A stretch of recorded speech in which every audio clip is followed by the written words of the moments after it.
And again, we continue with the Väinämöinen's adventure in Tuonela. Last time it was Lemminkainen who went to the mighty afterlife, the river of afterlight, and we know about the adventures. Now it's time for the Väinämöinen. But Väinämöinen's reason to go there was different than Lemminkainen and others, so let's set the stage for our story. The story begins with Väinämöinen wanting to build a boat because he wanted to sail to the ocean, but there was a problem. He needed a boat. So he was lucky that he had a tiny little helper named Samsa Pellervoinen. So they start to check for the trees and to find an adequate tree to cut. And in the Finnish realm, it's not only the people or human beings who talks, but also like the animals or trees have words. The words are really important, and even the plants and words are talking in some occasions, and that's the case in this story. They attempt to cut down a populous tree for the boat at first, but the tree refused it, so you shouldn't cut me down, because if you do that, still I have inside lots of worms and insects who are eating me, so you should prefer this instead, because probably they ate many parts of me, and in the end it can cause the boat to leak. They said okay, so they attempted to cut down a pine tree, but the tree said that they shouldn't do it either, but it didn't explain the whole reason behind. Finally, magnificent oak tree worked perfectly. Yes, it is me. You can cut me down and make the boat. So Väinämöinen began shaping the boat after cutting down. He started to shape the tree, and he used the magical words too. But he needed the last three magic words to complete his boat, to tie everything in the strongest manner and completely. But he didn't know about the words, and he didn't know where to find them. But when you don't know, in order to get the information he was seeking, he thought that he can find them in Tuonela, in the afterlife, in the river of afterlight.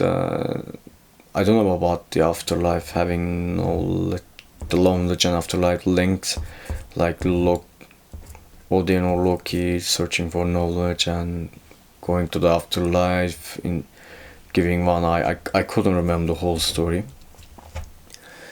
So the Tuonela is dangerous, and it's the river of afterlife, but despite desperate to finish his boat, Väinämöinen decided to take the risky journey to Tuonela, a place meant only for that. Once he approached next to the river, he called the river's daughter to take him to the other side so he can reach and ask the afterlife's witch or woman for the magical words. But the river's daughter was no pushover. She asked why Väinämöinen wants to cross, because she can see that he's not dead. He didn't look like injured anything, and also he didn't have the hat and the gloves of the Tuonela. So she just started to ask questions, and with a mischievous smile, Väinämöinen tried to trick her a couple of times, say that I burned to death, but she asked like, your body and your face looks good, and he started no, like a tree fell on me. She said again, but all your clothes properly. So in the end, in order to reach to the knowledge and going to the adventure, Väinämöinen had to be sincere and honest, he realized. So he asked that he had to admit the truth, and the girl agreed to take him to the other side. So He passed the river and he saw a home. It's Tony's home. The afterlife's woman or witch, we can say. And Väinämöinen met there with Tuonela, the old woman, who served him a cup of beer for hospitality, but the cup filled with strange creatures. Like below there were worms and other insects, so Väinämöinen refused to drink it. And he explained why he is there, his mission to find the magical words, but Tuonela refused to share them, and also warned him that he might not return home because now he has the secrets of Tuonela, even if he isn't dead. So she said that she shouldn't allow him to go back. Then she cast a magic on Väinämöinen, and he felt himself really sleepy, and he tried to resist against it.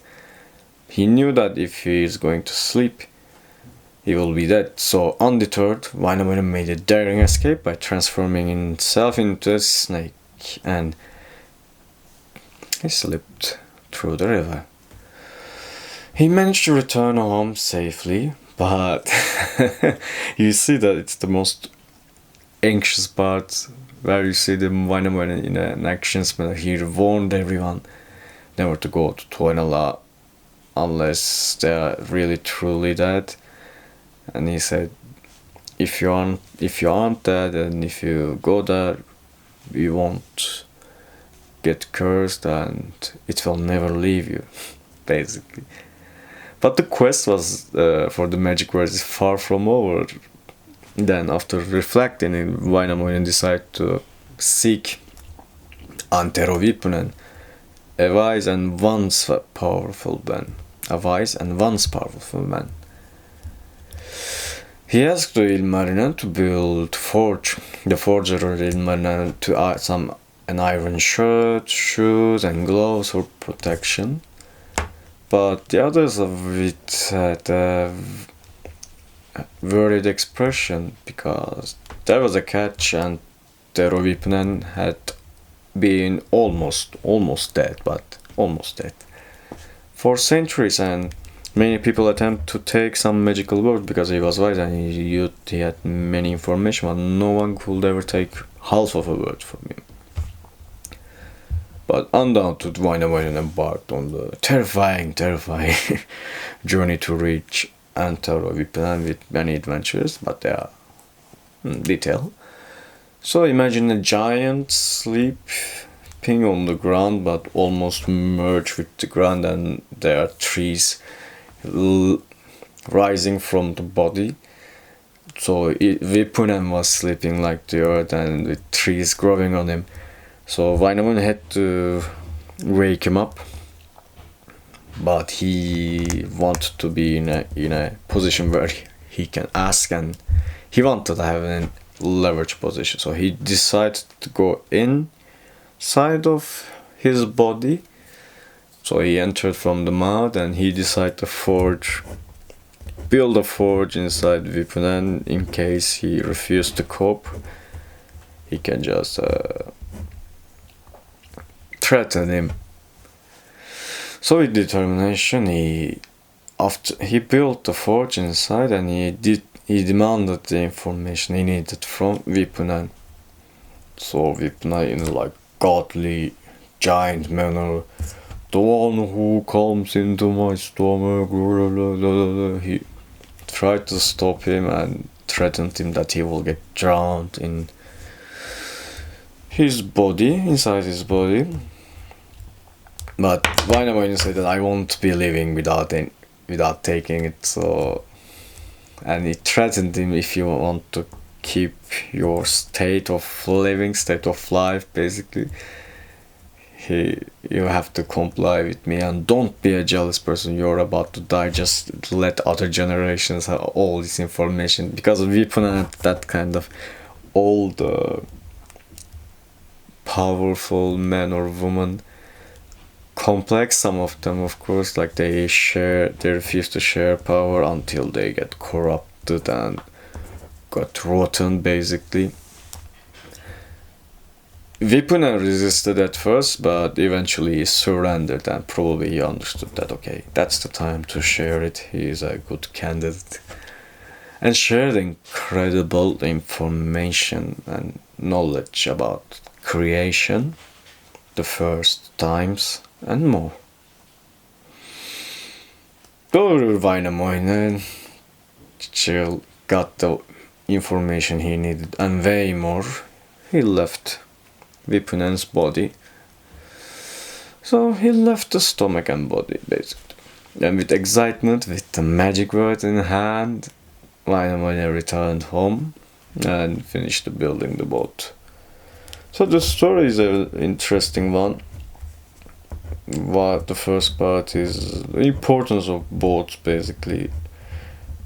Doing all this adventure for a boat means a lot, apparently, for the culture.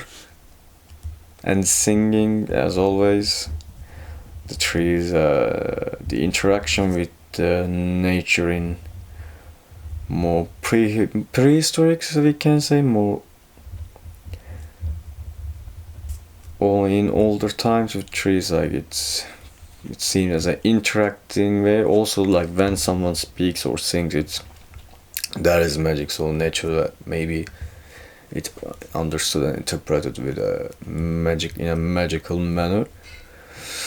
Also, the succession and the transformation of the information. Just you need some people, like wise and old people, might refuse to share the information and power, which is the case. So in the first gate he had to flee, and he tried, he dared, but there are some other things we shouldn't do. In the other, he managed to take it. So yeah, you have it, the incredible story and tale of Väinämöinen's journey and his quest. So hope you enjoyed.